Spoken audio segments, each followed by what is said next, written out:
Good day, everyone. Today we look at the topic measures of central tendency, of course, for ungrouped dataset. My name remains the same, Dr. Yusuf Sarah Zakaria from the Department of Science Education at Ahmadu Bello University, Zaria. By the end of this lesson, you should be able to define and compute the mean, the median, and mode of a given dataset. And you should be able to determine the median, identify the mode, and at the same time apply these measures of central tendency to real life situation. So let's start with the mean. When we say mean of a given data set, what comes to your mind? Consider the following numbers: 5, 7, 8, 10, and 7. So how do we summarize the data? If I ask you to describe the overall performance using just one number, so what will you do? So this is where measures of central tendency come in. They help us to find a single value that summarizes or that represents the entire data set. So when we say the mean is simply the average score in a given distribution. So if you are given a set of data set and you want to calculate the mean, what you do is just add the values together and then divide it by the number of values. And that is what this formula is talking about. X bar represents the mean of the given data set, and this is sigma. It means sum of individual values of that particular data set, then divided by the number of values. Let us take a work example. So for instance, we were told to find the mean of the following data set: 4, 6, 8, and 10. So what you do, very simple, just follow the steps. Step 1, add the values together. So when you add 4 plus 6 plus 8 plus 10, you will get 28. And what about the number? Just count 1, 2, 3, 4. There are 4 values there. So you have n to the 4. So using your formula, you divide the sum by the number of values, 28 divided by 4, and that will give you 7. So that is the mean of that data set. Again, to proceed, when we say the median, what comes to your mind?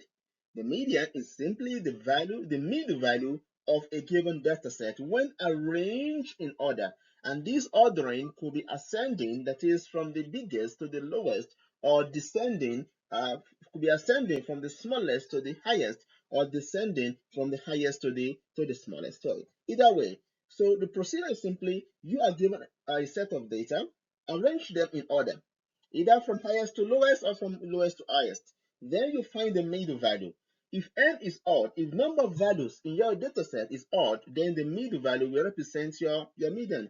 But when n is even, the two middle value, you just find the average to get your median. So what I'm saying in essence, we can practicalize it using this work example. Calculate the mean of the following set of numbers: 3, 7, 9, 5, and 1. The very first thing we do is to arrange the numbers. Arrange it. So from the smallest to the highest. That is what we have done. And when you arrange it, you have it here: 1, 3, 5, 7, 9. Then you look at the number of values. There are 5 of them, so that means this is odd. So what number is in the middle? So the middle number is 5. Therefore, the median is 5. Are you okay? So very interesting. All right. Having said this, then we take another work example where the number of values is even. Look, calculate the median of the following numbers: 2, 4, 6, 8. First and foremost, you observe that this particular set of numbers is in order, right? It is ordered from the smallest to the highest. So we may skip step 1 in our solution because it is ordered.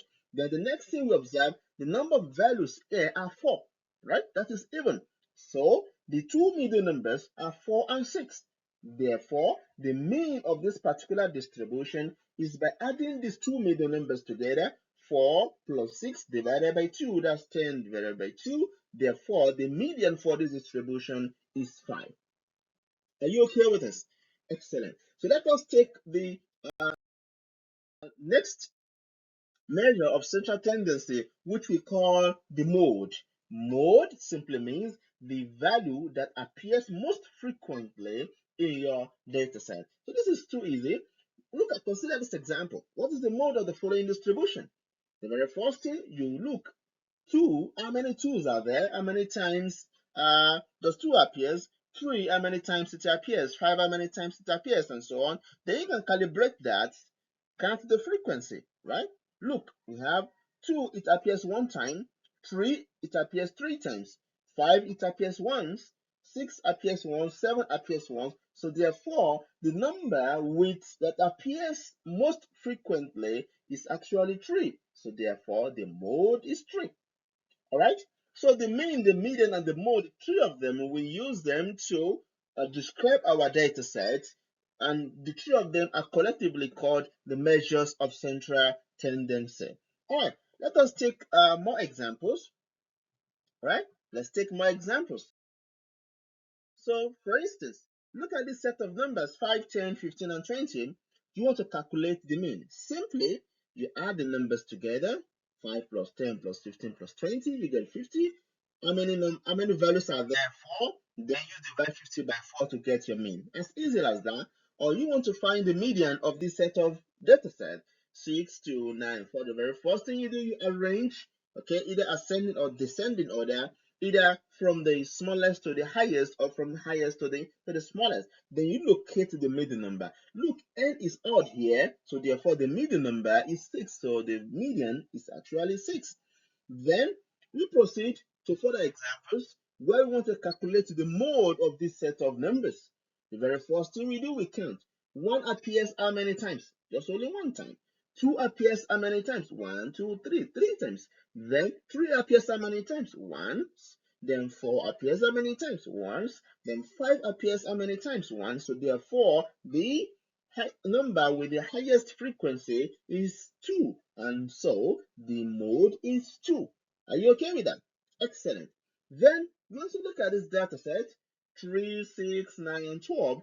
To calculate the mean, add the numbers together 3 plus 6 plus 9 plus 12. That will give you 30. How many values are there? 4 of them. So 30 divided by 4, you get 7.5. So the mean of this data set is 7.5. Or you want to look at the median, you arrange from the smallest to the highest. And because the number of values here is even, then we take the two middle numbers, find the average to get the median. I hope you get this example. So this is how you follow it up. Now it is your turn. Look at this set of questions and then you find solutions to them. The first one is about simple mean, the second one is about simple median, while the third one is about the mode, while the fourth question is for you to obtain the mean and the median, and the fifth question is for you to find the value of x given the mean. Just use your formula, the sum of items divided by number of items, and then you do the sum, and then you do cross multiplication. You will be able to get your x. The last question is about finding the mode and the median of the given data set. I hope you learned something. So try these questions on your own and let me know your answers in the comment section. Thank you.